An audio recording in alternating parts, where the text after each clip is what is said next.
Welcome ladies and gentlemen, my name's Dychronic, your host here on this Destiny 2 video, and today we're going to be taking a look at one of my new favorite PvE Titan builds that I call Ursa Support. Now this build is an incredible build that is extremely effective in both Master and Grandmaster Nightfalls, and honestly is one of the more underrated exotics for Titans. In a nutshell, this build is based on three main premises. Firstly, Ursa Furiosa. Whenever you block damage with your Sentinel Shield super, you actually generate super energy for your next super after your super ends. Secondly, whenever you block damage with Sentinel Shield, you also generate orbs of power for your teammates. And thirdly, the Code of the Commander, which is the middle tree Void, allows you to not only allow your teammates to shoot through it for a damage bonus, is a large protective shield that'll protect more of your teammates, and it lasts a whole lot longer when you're actually blocking damage that would hit your teammates, meaning that you're going to be generating 15 plus orbs every single super. Beyond that, the rest of the build is built on some charge with light protection and damage, as well as giving you a number of bonuses to your grenades so that you can use your grenades with Ashes assets to get more supers a little bit quicker. And on top of that, Void Detonators are just a lot of fun. The last thing I want to say before I get started is I recently made a top 10 Titan exotics video where I talked about my favorite Titan exotics, and I erroneously placed the Ursa Furiosa pretty low on the totem pole. Honestly, I forgot about its application to generate orbs in Grandmaster Nightfalls.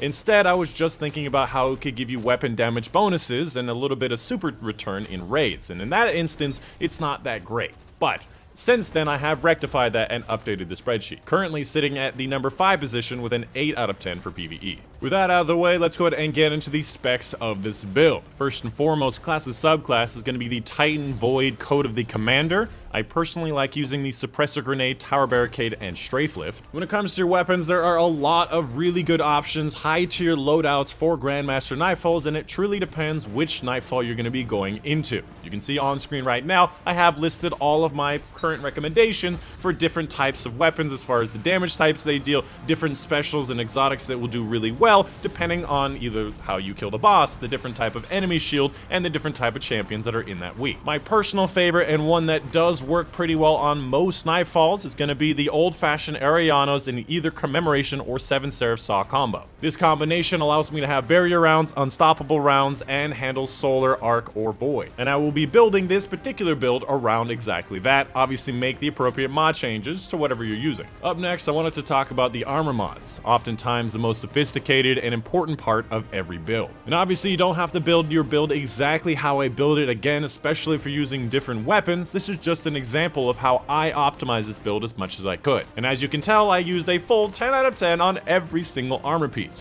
which is not to say that this is the best pinnacle possible build, but this is just something that I've created. Most things should be pretty obvious why I have chosen them. I just wanted to highlight a few of them. Firstly, for the charge with light side, I'm actually doing a shared expenditure, so I'm using high energy fire for a weapon damage bonus and using protective light to actually keep you more survivable. Now, the reason we're going to be able to do this is firstly, taking charge allows you to get charge light off of the orbs of power, and you're going to be making a lot of orbs of power with all of the supers you're using, and then powerful friends also allows you to give your charge of light to your teammates and vice versa. And a number of parts that will help you with more super energy from Ashes to assets, more of your grenades with Surge Eater by, stumbling an enemy champion, of which you're going to be doing a lot of in Grandmaster Nightfall. And finally, when it comes to your stats, you want to have a focus with recovery. A lot of people might overlook recovery thinking it's more of a PvP things, but having at least 7+ recovery is very useful when enemies are damaging you a lot. Also, a higher discipline because of the aforementioned grenade recharge time. A little bit mobility will help you escape enemy fire when you need it. Maybe a low to medium intellect. You don't usually need intellect because a lot of your super comes from Ursa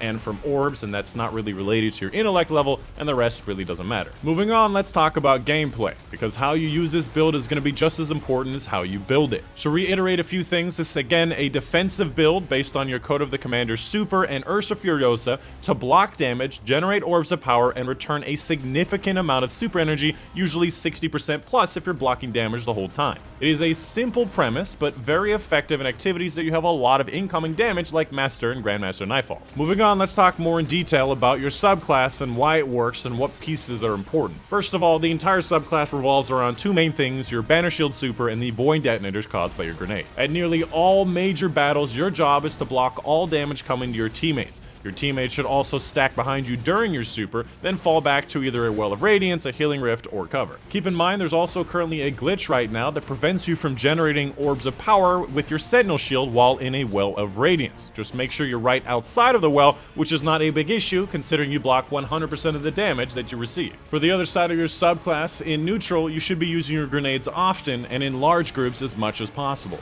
Every enemy hit by your grenade will get a Void Detonator and explode on their death, which will also release Void Detonators from their explosion, causing more people to get damaged, to die, explode, and cause more explosions. This will allow you to kill and stun large groups of weaker enemies with very little effort. And I personally prefer the Suppressor grenade as it also disorients enemies as opposed to DPS, and in general melee should just be avoided even though they also cause a Void Detonator. It's just too dangerous in Grandmaster Nightfalls. Up next for your weapons, again, specifically the weapons I chose for this specific loadout. Your primary weapon, Old Fashioned, is used in close to mid range, and with the buff to hand cannons having even more range, makes them even safer than they were before. And this particular weapon is an excellent primary use weapon with good perks like explosive rounds or kill clip, with incredible range and clip size. Your special weapons, Ariana's Vow, is great for barrier champions for its range, its DPS, and total ammo damage. You can see on screen right now, this is my DPS spreadsheet. Ariana's Vow, even though it's such a simple weapon, is still very high in DPS. And on top of that, its catalyst is also incredibly good with more clip size and auto-loading, which helps making sure that you have your weapon reloaded anytime you need it for barrier champion shields. And finally, your heavy weapon, the heavy machine gun, is used primarily for breaking matching enemy shield types and average DPS on elites and bosses. For the most part, you should save it for the breaking of enemy shield types or on the final bit of the boss's health. And finally, I just wanted to touch on a few alternatives for this build. As mentioned before, there are a lot of weapon alternatives depending on the Nightfall you're facing, the enemies you're facing, the champions, and all that whatnot. Just make the appropriate mod changes to your armor. Everything else should not be changed though. Your subclass is very critical for this build as you have a large protective sentinel shield, a damage bonus for your teammates, and it lasts a lot longer while defending teammates, whereas with the normal sentinel shield, it's gonna get got pretty quickly. Your grenade is also really important as it's one of the best grenades for the high level content and is very consistent, unlike the magnet grenade, which always seems to whip right past the target, and the void wall, which always seems to miss. And finally, your exotic armor is also critical because again allows you to get your super pretty much instantly after using it from your teammates' orbs and the super generation. And that is going to be pretty much it. That is the build. Let me know in the comments down below if you have any questions and concerns. Also, let me know if you're using this in your Grandmaster Nightfalls. I literally just did a Grandmaster Nightfall with this build yesterday, and we did it first time, and in the end we actually had like 17 revives, which was really good, and I really have to give credit where credit's due. My teammates primarily, and secondarily this build. It's a lot of fun and very effective. Well yeah, that's going to be the end of it. Hope you guys did enjoy. My name's Dychronic, and I'll see you guys on the next one.